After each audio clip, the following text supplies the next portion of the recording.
10ই October থেকে ISL শুরু হতে পারে 26-27 মরশুমের। এবং কি হতে চলেছে, কিভাবে হতে চলেছে, কারা খেলবে, এখনো ডায়মন্ড হারবার এফসি মতন দল 2 দিন থেকে 3 দিন এখনো সময় নিয়েছে। তারা প্রথম দফার কিস্তি, মানে প্রথম থেকে শেষ পর্যন্ত 2 দিন আগে পর্যন্ত যা ডামাডোল হলো সেটা সাক্ষী আমরা ইন্ডিয়ান ফুটবলে রইলাম। জানি 22শে অক্টোবর থেকে 31শে অক্টোবর যে অনূর্ধ্ব 15 বিশ্বকাপ আয়োজিত হতে চলেছে আজারবাইজানে। আন্ডার 15-এর কোচ হবে ভিভিয়ানো ফার্নান্ডেজই। 2 দিন আগে তারা জানিয়ে দিয়েছে। ইন্ডিয়ান ফুটবল সার্কিটে আর এই ক্লাবটার কোনো নাম থাকলো না। তারা তাদের নিজেদের শেষ ম্যাচটা খেলে দিয়েছে মোহনবাগানের সাথে গত পরশু। 30শে সেপ্টেম্বর ইন্ডিয়ান ফুটবল কেপে ভার্দের সাথে খেলবে। এখনো ডিসাইড হয়নি কোথায় ম্যাচটা দেবে, সেটাও কিন্তু একটা ভালো দিক। দুর্দান্ত একটা খবর ভারতীয় ফুটবল এবং কলকাতা ফুটবলের জন্য। কলকাতার মক্কায় আসতে চলেছে বিশ্বজয়ী দল ব্রাজিল। এই ইন্ডিয়ান ফুটবলের ফেডারেশনে কিন্তু সামনেই ডিসেম্বরেই ইলেকশন আছে। সেক্ষেত্রে কমিটি চাইছে যাতে এই দুটো ম্যাচ আয়োজন করে ইন্ডিয়ান ফুটবলটাকে নিজের আবার পুরনো ফর্মে নিয়ে আসতে পারে। ওয়েলকাম সবাইকে আরও একটি ফুটবল ভিডিওতে, ছোট্ট ভিডিও। আজকে কথা বলবো একটু ইন্ডিয়ান ফুটবল নিয়ে। সাম্প্রতিক যে ইন্ডিয়ান ফুটবলে ডামাডোল চলছে বা ইন্ডিয়ান ফুটবলের কন্ডিশন কি, সেসব নিয়ে একটু কথা বলবো। 3-4টে পয়েন্ট আছে। তো সবাইকে ভিডিওর প্রথমেই স্বাগত জানাই। যারা চ্যানেলে প্রথম তারা অবশ্যই চ্যানেলটাকে একটু সাবস্ক্রাইব করে নেবেন এবং বেল আইকনটাকে একটু অন করে রাখবেন যাতে ভিডিও আমি দেওয়ার সাথে সাথেই নোটিফিকেশন আপনারা পেয়ে যান। তো চলুন শুরু করা যাক আজকের ভিডিও। প্রথমে যেটা আসি সেটা হচ্ছে ইন্ডিয়ান ফুটবলের এই কন্ডিশন। আমরা জানি যে ইন্ডিয়ান ফুটবল কীরকম কন্ডিশনে রয়েছে। আইএসএল এখন কবে কি শুরু হবে তার কোনো নিশ্চিত কোনো ডেট বা গাইডলাইন নেই। যতদূর শোনা যাচ্ছে যে 10ই অক্টোবর থেকে আইএসএল শুরু হতে পারে 26-27 মরশুমের। এবং কি হতে চলেছে, কিভাবে হতে চলেছে, কারা খেলবে, এখনো ডায়মন্ড হারবার এফসি মতন দল 2 দিন থেকে 3 দিন এখনো সময় নিয়েছে। তারা প্রথম দফার কিস্তি, মানে 55 লক্ষ টাকা, সেটাই দিয়ে উঠতে পারেনি। সেক্ষেত্রে একটা, মানে ইন্ডিয়ান ফুটবল একটা কিন্তু অনিশ্চয়তার জায়গায় রয়েছে কাদেরকে নিয়ে খেলা হবে এবং কবে থেকে খেলা হবে। এরপরে আসি যে আন্ডার 15 দল। আমরা সবাই জানি 22শে অক্টোবর থেকে 31শে অক্টোবর যে অনূর্ধ্ব 15 বিশ্বকাপ আয়োজিত হতে চলেছে আজারবাইজানে, মানে ফিফা ওয়ার্ল্ড কাপ আন্ডার 15 আয়োজিত হবে আজারবাইজানে। সেখানে ইন্ডিয়া পার্টিসিপেট করবে। সেই নিয়ে আন্ডার 15 দল নিয়ে একটা বিতর্ক আমরা সবাই জানি। আমার ভিডিওটা করতে দেরি হয়েছে, তার জন্য আমি ক্ষমা প্রার্থী, কিন্তু ভিডিওটা না করলেই নয়, সেটা নিয়ে জন্যই আজকে আমি করছি ভিডিওটা।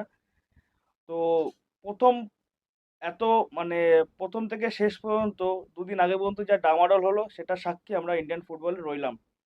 প্রথমে বলা হয়েছিল ভিভিয়ানো কোচ হবে, ভিভিয়ানোর সাথে ম্যানেজার থাকবে হচ্ছে রঞ্জিত বাজাজ। সেখানে রঞ্জিত বাজাজ অপোজ করে। লেটারটা পাওয়ার পরে রঞ্জিত বাজাজ নিজে ম্যানেজার পদ নেবে না, সেটা বলেই দিয়েছে। তারপরে সে তার সাথে সাথেই ভিভিয়ানো নিজেও রেজিগনেশন দিয়েছে যে উনিও কোচ থাকতে চাইছে না।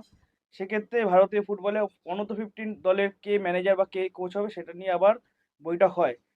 তখন আবার রঞ্জিত বাজাজ বলে যে আমি পুরো সেট না পেলে, তিনি একটা ভিডিওতে বলেছিল, আমরা সবাই জানি, যে আমি পুরো সেট না পেলে আমার পুরো সাপোর্ট টিম, পুরো টিম, মেডিকেল টিম থেকে শুরু করে ফিটনেস কোচ থেকে শুরু করে পুরো যে সাপোর্ট টিম হয় একটা কোচের, সেই সাপোর্ট না পেলে আমি কোচ হব না, কারণ আমার খেলার পদ্ধতি ভিভিয়ানোর সাথে ম্যাচ করবে না। এটা বাস্তব কথা, এটা যুক্তিযুক্ত কথা। কিন্তু ভিভিয়ানো সেক্ষেত্রে সেম কথাই বলে। তো চূড়ান্ত ডামাডোলের পরে আপাতত সিদ্ধান্ত এসছে AIFF, all India football federation বা ইন্ডিয়ান ফুটবল ফেডারেশন, যে আন্ডার 15-এর কোচ হবে ভিভিয়ানো ফার্নান্ডেজই। 2 দিন আগে তারা জানিয়ে দিয়েছে। তার সাথে অ্যাসিস্ট্যান্ট কোচ থাকছে সুরিন্দর সিং। বেঙ্গালুরুতে ক্যাম্প শুরু হয়ে যাবে এর মধ্যেই। তো দেখা যাক, যেই কোচ হোক বা যেই ম্যানেজার হোক, খেলবে ইন্ডিয়া, আমাদের ভারতবর্ষ রিপ্রেজেন্ট করবে। আন্ডার 15 দল ভারতবর্ষকে ভালো জায়গায় নিয়ে যাবে বিশ্বকাপের মঞ্চে। এত সুন্দর বা এত বড় বড় দলের সাথে খেলার তাদের সুযোগ পায়। তার নাম ভারতবর্ষ। তাই যেই কোচ হোক বা যেই ম্যানেজার হোক, আমাদের তাতে কিছু আসে যায় না। আমাদের দেশ যেন বিশ্বমঞ্চে দারুণ খেলে বা ভালো জায়গায় শেষ করে, সেটাই প্রার্থনা থাকবে বা সেটাই আমাদের সাপোর্ট থাকবে। তো এরপরে আসি দ্বিতীয় পয়েন্টে, সবথেকে গুরুত্বপূর্ণ পয়েন্ট, যেটা হচ্ছে ভারতবর্ষের জন্য খুবই বাজে দিক, যে এত বছরের একটা team Jamshedpur FC, Indian football সার্কিটে আর এই ক্লাবটার কোনো নাম থাকলো না। তারা তাদের নিজেদের শেষ ম্যাচটা খেলে দিয়েছে মোহনবাগানের সাথে গত পরশু ডুরান্ড কাপের কোয়ার্টার ফাইনালে। তারা টাইব্রেকারে হেরে যায় 8-9 গোলে, এবং তারা আইএসএলে পার্টিসিপেট করবে না। মাত্র 100 টাকা বিনিময়ে ক্লাবের সমস্ত রাইটস এবং সমস্ত মানে 12টা প্লেয়ার সমেত কোচিং স্টাফ হস্তান্তর করে চার্চিল ব্রাদার্সকে। চার্চিল ব্রাদার্স পুরো জামশেদপুরের সেটটাকে কিনে নেয় 100 টাকার বিনিময়ে। এটা ভারতীয় ফুটবলের জন্য একটা অনন্য নজির হয়ে থাকলো, বা দৃষ্টি স্থাপন করলো এই ডিসিশনটা। দুটো দিক, এক হচ্ছে আমার মানে থিঙ্কিংয়ে জামশেদপুর বিক্রি হয়ে গেল বা জামশেদপুর উঠে গেল, ভারতীয় ফুটবলের জন্য টাটার কোনো আর বিনিয়োগ বা টাটার কোনো আর সাপোর্ট বা টাটার কোনো আর নাম থাকলো না। সেটা একটা বাজে দিক, কালো দিক। এবং চার্চিল ব্রাদার্স তারাও খেলতে চাইছিল আইএসএল, তারা আবার নতুনভাবে নতুন ফর্মে তারাও কিন্তু আইএসএলে পার্টিসিপেট করবে। এটা একটা ভালো দিক, কিন্তু আমরা চাইতাম যে জামশেদপুর সাথে চার্চিল যদি আসতো আরও কোরিয়ান ফুটবলের জন্য, আরও ভারতীয় ফুটবলের জন্য ভালো হতো। তো কিছু করার নেই, আমরা সবাই খারাপ লাগছে সবারই যে জামশেদপুরের মতন এত ঐতিহ্যবাহী দল, কলকাতার পাশে আমরা অ্যাওয়ে ম্যাচ দেখতে যেতাম। আমি বহু ম্যাচ দেখে গেছি জামশেদপুরে, তাদের ফ্যান বেস যেরকমই হোক, যাই হোক জামশেদপুর দলটা ভালো ছিল। তারা কিন্তু মনে রাখতে হবে আইএসএল জয়ী বা আইএসএল লিগ শিল্ড কিন্তু জেতা, একবারে লিগ শিল্ড জেতা দল, এবং সুপার কাপও 2025 সালে রানার্স হওয়া দল। তো এটা খুব ভারতীয় ফুটবলের জন্য খুব বাজে অবস্থা। ভারতীয় ফুটবলের যা কন্ডিশন, সেক্ষেত্রে কেউ বিনিয়োগ করতে চাইছে না। ইস্ট বেঙ্গলেরও ইনভেস্টর নেই, সেই একই কন্ডিশন ভারতীয় ফুটবলের রইল। তাহলে একজনই বিনিয়োগকারী বড়, তার নাম হচ্ছে সঞ্জীব গোয়েঙ্কা। এছাড়াও 3 নম্বর পয়েন্টটায় আসি, সব থেকে ভ্যালুয়েবল ইন্ডিয়ান ফুটবলের জন্য বা গুরুত্বপূর্ণ খবর, ভারত ট্যুর করতে চলেছে বিশ্বজয়ী ব্রাজিল দল। 5বারের বিশ্বজয়ী ব্রাজিল দল অস্ট্রেলিয়া ঘুরে 2টো ম্যাচ অস্ট্রেলিয়া খেলে ভারতে আসবে। 3 অক্টোবর তারা যুবভারতীতে খেলবে সন্ধ্যে 7টার সময়। ব্রাজিলের ফুল টিম সাথে ইন্ডিয়ান ন্যাশনাল টিম খেলবে কিন্তু একটা ফ্রেন্ডলি ম্যাচ, প্রীতি ম্যাচ। মানে দুর্দান্ত একটা খবর ভারতীয় ফুটবল এবং কলকাতা ফুটবলের জন্য। কলকাতার মক্কায় আসতে চলেছে বিশ্বজয়ী দল ব্রাজিল। মক্কা ফুটবলে সবথেকে জনপ্রিয় বা সবথেকে সাকসেসফুল যে দেশটা, তার নাম হলো ব্রাজিল। সেই দল আসতে চলেছে কলকাতায় বা ভারতে। তারা ইতিমধ্যে স্টেটমেন্ট আমরা সবাই জানি, আমরা সবাই দেখেছি, ইন্ডিয়ান ফুটবল নিজের স্টেটমেন্ট দিয়েছে এবং ব্রাজিল ফুটবলের যে ফেডারেশন সেখানে স্টেটমেন্ট দিয়ে জানিয়ে দিয়েছে তারা ভারতে আসছে। 3 অক্টোবর ম্যাচ যুবভারতী 7টায়। আমি তো যাবই, আপনারা যাচ্ছেন। কবে কি হবে তার আপডেট যথাযথ সময় দিয়ে দেওয়া হবে। এবং এই মানে ম্যাচটা নিয়ে যে সমর্থকদের মধ্যে উন্মাদনা, বা কলকাতাবাসীর মধ্যে বা ভারতবাসীর মধ্যে, চারিদিক দিয়ে যুবভারতীতে মাঠ ভরাবে, পুরো প্যাকড আপ যুবভারতী থাকবে। ব্রাজিল দল দেখবে যে যুবভারতী অ্যাটমসফিয়ার বা কলকাতার ফুটবলে আবেগ কী, সেটা ব্রাজিল দল কিন্তু রিলেট করতে পারবে। আপনাদের ভ্যালুয়েবল কমেন্ট অবশ্যই কমেন্ট বক্সে জানান যে ব্রাজিল ফুটবল দল এলে কলকাতা ফুটবল বা ইন্ডিয়ান ফুটবলে কতটা লাভজনক হবে। সেই ম্যাচের টিকিটের দাম আমরা এখনও জানি না কি হতে চলেছে। মিনিমাম 2 থেকে 2,500 টাকা টিকিটের প্রাইস হবে।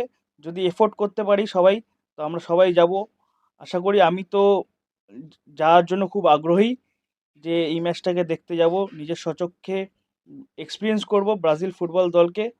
সাথে ইন্ডিয়ান ফুটবল আমাদের পুরো ফুল ন্যাশনাল টিম খেলছে, একটা গর্বের বিষয়। আমরা তো আর বিশ্বকাপ কবে খেলবো সেটা আমরা অনিশ্চয়তা, জানি না কবে খেলবো, আমরা আদৌ দেখে যেতে পারবো কিনা। সেক্ষেত্রে যদি এই ম্যাচটা ফেডারেশন অর্গানাইজ করতে পারে খুব ভালো দিক।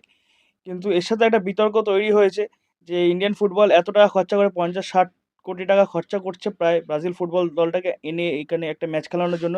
সেটা যদি ইন্ডিয়ান ফুটবল ইনফ্রাস্ট্রাকচারে কাজে লাগাতো সেক্ষেত্রে আরও ভালো হতো কিনা, সেটা নিয়ে আপনারা কমেন্ট বক্সে অলরেডি কমেন্ট করুন যে কি হলে কি হতো, সেটা আপনারাই ভালো আরও বলতে পারবেন।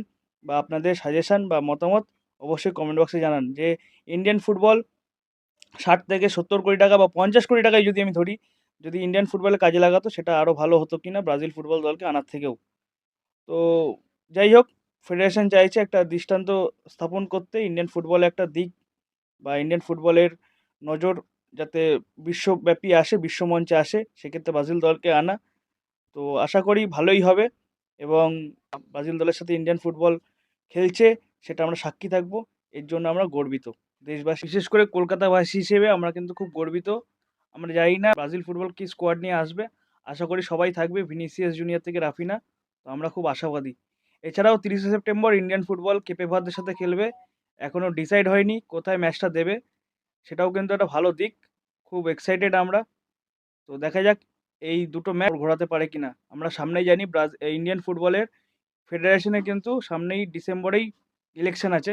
সেক্ষেত্রে কমিটি চাইছে যাতে এই দুটো ম্যাচ আয়োজন করে ইন্ডিয়ান ফুটবলটাকে নিজের আবার পুরনো ফর্মে নিয়ে আসতে পারে। তো আপাতত এইটুকুই। পরের ভিডিওতে আমরা আরও বিস্তারিতভাবে আলোচনা করব এসব নিয়ে। তো আশা করি ভালো লাগলে একটা লাইক, কমেন্ট এবং শেয়ার করে দেবেন নিজেদের ফুটবল আঙিনাতে বা নিজেদের ফুটবল পরিচিতির মাধ্যমে, এবং নিজেদের ভ্যালুয়েবল মতামত অবশ্যই কমেন্ট বক্সে জানান এই 3টে বা 4টে পয়েন্ট নিয়ে।